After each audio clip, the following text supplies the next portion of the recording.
is not a rescue system. Prayer is a lifestyle. Jesus said, when ye pray, not if ye pray. Matthew 6 verse 6 to 8.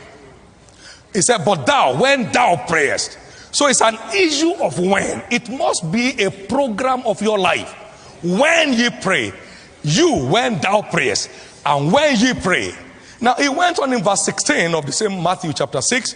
He said, when ye fast.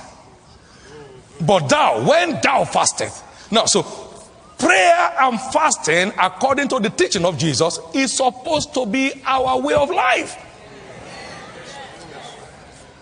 A lot of people here have testimonies of the presence of God that comes on them when they stand waiting on him. Very strange.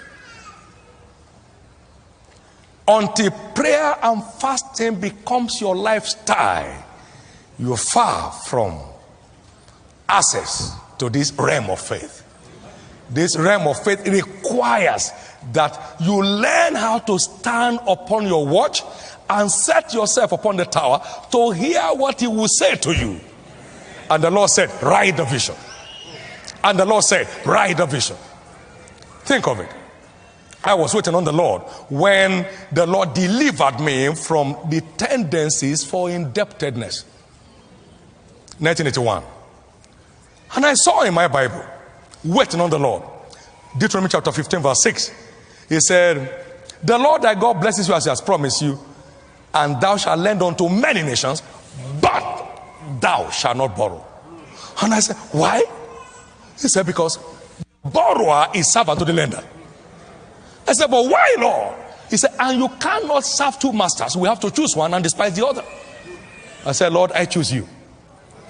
October 4, 1981, God delivered me from the trap of debt.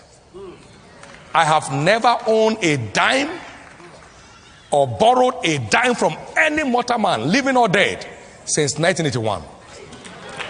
God has been. Now see, when you wait on the Lord, he said, then shall your light break forth out of obscurity. Your light will break forth as the morning.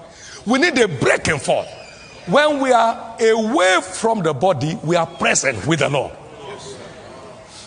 We need to know how to be present with the Lord. Most of the things working in my life today, they came by waiting on the Lord. And it's working. It's working.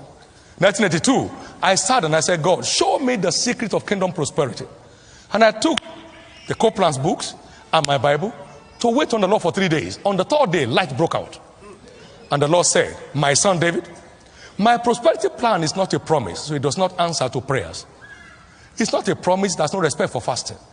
My prosperity plan is a covenant. Until your part is played, I am not committed. Direct rhema from heaven. And I said, what is my part? Why the earth remaineth? Seed time and harvest shall not cease. I heard from God. I screamed and I said, I can never be poor. That was the day God took me out of any realm of poverty. Waiting on the Lord helps you to hear God clearly. Your hearing becomes more distinct. You can tell exactly what God is saying for you to do, and then you are up running. Prayer and fasting must become our lifestyle if we must enjoy God's plan and purpose for this.